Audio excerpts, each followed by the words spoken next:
نحمده ونصلي ونسلم على رسوله الكريم أما بعد فأعوذ بالله من الشيطان الرجيم بسم الله الرحمن الرحيم وإن لكم في الأنعام لعبرة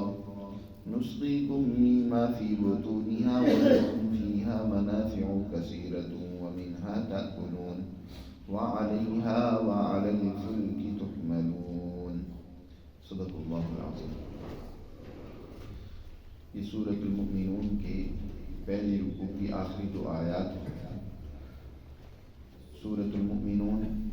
جس کا آغاز اللہ سبحانہ و تعالی نے کامیاب ایمان والی جماعت کی صفات اور خصوصیات سے کیا ہے۔ دنیا اور آخرت میں کامیاب وہی لوگ ہوں گے جن کی بنیادی صفات موجود ہوں۔ سب سے پہلا تو یہ کہ اللہ سے ان کا تعلق نماز کے ذریعے سے سچا اور مخلصانہ ہوگا۔ اپنی نمازوں کی حفاظت کریں گے اور نمازوں میں خشوع خضوع پیدا کریں گے۔ اور دوسری صفت کہ وہ فضول بیہودہ اور لغو کاموں سے اپنے آپ کو بچا کر رکھیں گے۔ لغو وہ کام ہوتا ہے جس کا نہ تو دنیا کا کوئی فائدہ ہے نہ ہی آخرت کا فائدہ ہے۔ فضول اپنی وقت گزاری کے لیے، دل پشوری کے لیے ایسے ہی گپے لگاتے رہنا یا کوئی ایسے کام کرنا جس کا کوئی نتیجہ نہیں۔ اور تیسری صفت بیان فرمائی ہے کہ وہ اپنے مالی وسائل کو مل بانٹ کر استعمال کرتے ہیں۔ یہ نہیں ہے کہ وسائل پر قابض ہو کر انسانیت کو اپنا غلام اور محبوب بنانے کی کوشش کرتی ہے، بلکہ اللہ سبحانہ و تعالی نے فرمایا کہ وہ وسائل کو تقسیم کرتے ہیں، اپنی ضرورت کے بعد دوسروں کی ضرورتوں کا بھی خیال رکھتے ہیں۔ والذین هم للزکاة فاعلون۔ اور چوتھی صفت یہ بیان فرمائی ہے کہ وہ معاشرے کے اندر سانڈ بنے نہیں پھرتے کہ اپنی خواہش کی تسکین کے لیے وہ دوسروں کی عزت پر ہاتھ ڈالیں، بلکہ وہ یہ کہ اپنی شرمگاہوں کی حفاظت کریں اور طبعی جذبات کو اگر استعمال بھی کرتی ہیں تو ایک قانونی دائرے اور طریقے کے مطابق شادی کر کے، تو اس طریقے سے وہ اپنی ان خواہشات کی تسکین کرتے ہیں، دوسروں کی عزت پہ ہاتھ نہیں ڈالتے۔ اور پانچویں صفت اللہ نے بیان فرمائی ہے کہ وہ اپنی امانتوں کی حفاظت کرتے ہیں، یعنی اپنی ذمہ داریوں کو اچھے طریقے سے ادا کرتے ہیں۔ جو بھی ذمہ داری اور امانت ان کے سپرد کی جائے اس میں کسی قسم کی بددیانتی کا ارتکاب نہیں کرتے، چاہے مالی امانت ان کے سپرد ہو یا کوئی اور عہدہ اور ذمہ داری ان کے سپرد ہو، وہ اس کو احسن طریقے سے نبھاتے ہیں۔ اور چھٹی صفت اللہ نے بیان فرمائی ہے کہ وہ اپنے معاہدات کی بھی پاسداری کرتے ہیں۔ کوئی معاہدہ کر لیں تو یہ نہیں ہے کہ یہ ہماری بات کوئی قرآن و حدیث ہوگی، نہیں، ایک مسلمان کی بات قرآن و حدیث ہی ہوتی ہے کہ وہ اپنی اسی طرح حفاظت اس کی کرتا ہے بات کی جیسے وہ قرآن و حدیث کی حفاظت کرتا ہے۔ مسلمان اپنے قول و قرار سے ہی پہچانا جاتا ہے۔ کوئی جو وہ بات کہتا ہے، کسی سے کوئی معاملہ کرتا ہے، کسی سے کوئی معاہدہ کرتا ہے تو اس کی پوری حفاظت کرتا ہے، وقت پر اس معاہدے پر پورے اترنے کی کوشش کرتا ہے۔ وعہد راعون، فرمایا اولئک هم الوارثون الذین یرثون الفردوس هم فیہا خالدون۔ یہی در حقیقت جنت الفردوس کے مالک، انہی کے لیے وراثت ہے جنت، یہی جنت کے حقدار ہیں۔ اس کے بعد اللہ سبحانہ و تعالی نے یہ جو 6 صفات بیان فرمائی ہیں، ان صفات کی بنیاد پر ہی کامیابی ہے، اس کے دلائل کو ذکر کیا۔ اور دلائل 2 طرح کی قرآن نے بیان فرمایا، ایک انفسی دلائل، دوسرے آفاقی دلائل۔ انفسی دلائل تو یہ کہ انسان اپنی ذات میں غور و فکر کرے کہ اللہ نے اس کی تخلیق کن مراحل سے کی ہے، کہاں سے اس کو اٹھایا، کیسا شکل و صورت اور خوبرو انسان بنایا، اور پھر اس کے اندر جو لیاقت و صلاحیت رکھی ہے وہ کائنات میں کسی اور مخلوق کے اندر نہیں ہے۔ یہ قدرت کا شاہکار انسان اس میں غور کرے تو اسے سمجھ آ جائے گی کہ اس کو اللہ نے عبث اور بیکار نہیں بنایا، اس کے لیے اللہ نے کچھ ڈسپلن، نظم و ضبط، کچھ SOPs مقرر کیے ہیں جن کے تحت اس نے زندگی گزارنی ہے، اور وہ یہی ہے کہ ان صفات و خصوصیات کو سامنے رکھتے ہوئے زندگی گزارے۔ اور دوسرے قسم کے دلائل ہوتے ہیں جو آفاق میں پھیلے ہوئے ہیں۔ آفاق میں پھیلے ہوئے دلائل دو طرح کے، ایک تو وہ ہے جن کو دلائل یا براہین کونیہ کہا جاتا ہے کہ اس کائنات میں جو قدرت کا نظام قائم ہے اس میں غور و فکر کرو جی، جس کا تذکرہ ان آیات میں پہلے بھی کچھ پڑھا، جس میں اللہ نے سب سے پہلے خلقنا فوقکم سبع طرائق، آسمانوں کی تخلیق کی طرف متوجہ کیا، آسمانوں کی طرف متوجہ کیا۔ اسی طرح قرآن میں دوسری جگہ پر فرمایا افلا ينظرون الی السماء کیف رفعت، کیا لوگ غور و فکر نہیں کرتے کہ آسمان یہ کیسے ان کی طرف بلند ان کو کھڑا کیا گیا بغیر کسی ستون کے، بغیر عمد ترونہا، کوئی ستون تمہیں نظر نہیں آتا۔ قدرت نے فضائے سماوی میں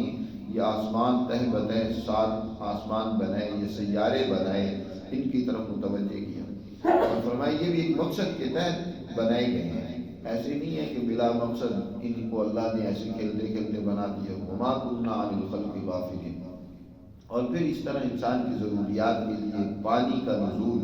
اور پانی کا سسٹم، اس کو ذکر فرمایا، اور پھر انسانی خوراک کے لیے اللہ نے طرح طرح کے پھل میوے ان کی پیدائش فرمائی، جن میں خاص طور پر 2 میوے ایسے ہیں جو انسانی نشو و نما کے لیے اور اس کے بدن کے لیے بہت ہی مناسبت رکھتے ہیں، انگور اور کھجور، اس کا ذکر کیا۔ اور پھر اسی طرح انسان کو دہنیت چاہیے، تو اس کے لیے خاص طور پر جو اس کائنات میں دنیا میں قدرت کی ایک بہترین انمول جو تحفہ ہے قدرت کا، زیتون، اس کا ذکر کیا ہے کہ دیکھو اللہ نے تمہارے لیے زیتون کا درخت بنایا ہے جو تیل لے کر تمہارے لیے پیدا ہوتا ہے، اور اس طریقے سے تمہاری ضرورت جو ہے وہ روغنی ضرورت پوری ہوتی ہے اس سے، اور اس کو کھانے کے لیے تم استعمال کرتے ہو۔ آج کس درس میں قرآن نے اور نعمت کا ذکر کیا ہے، اور وہ ہے جانوروں کی تخلیق۔ جانوروں میں خاص طور پر وہ جانور جن کا گوشت بھی انسان کھاتا ہے اور خاص طور پر دودھ استعمال کرتا ہے۔ دودھ جیسی اللہ کی ایک بہترین نعمت ہے جس کا قرآن ان الفاظ میں ذکر کرتا ہے کہ وَإِنَّ لَكُمْ فِي الْأَنْعَامِ لَعِبْرَةً، بے شک تمہارے لیے ان چوپایوں میں یقیناً بڑی عبرت ہے۔ عبرت کہتے ہیں کہ مشاہد سے غیر مشاہد کی طرف غور و فکر کر کے بڑھ جانا، یعنی ایک وہ چیز جو تمہارے مشاہدے میں ہے، جس کو تم دیکھتے ہو، یعنی جانور تم دیکھتے ہو، تمہارے سامنے تم ان کو پالتے ہو، پوستے ہو، ان کی خدمت کرتے ہو، ان سے غور و فکر کر کے خدا کی قدرت کو پہچانو،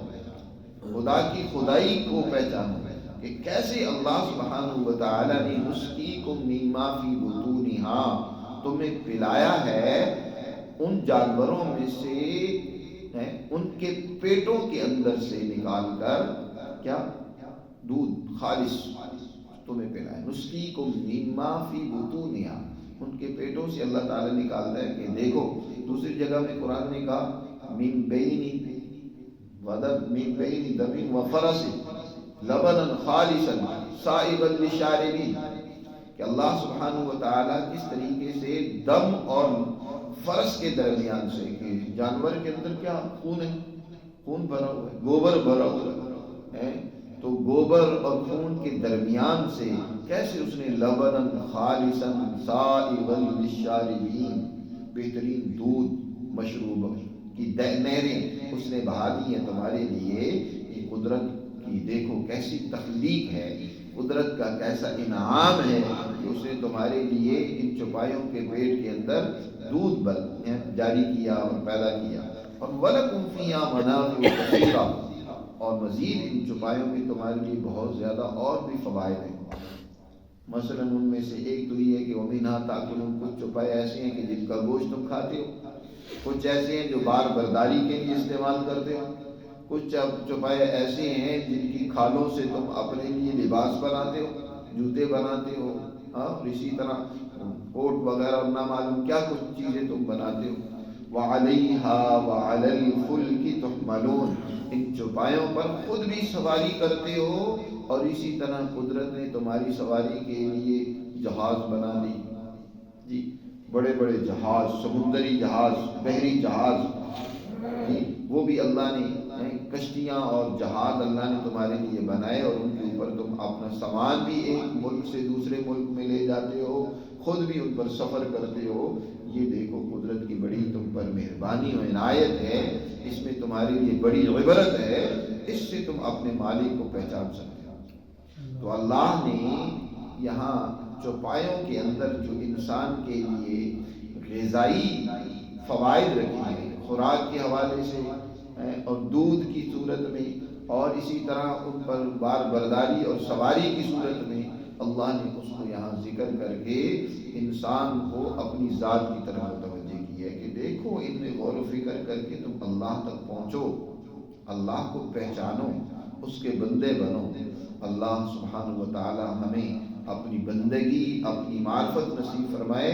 اور اپنے احکامات کے مطابق عمل کی توفیق دے۔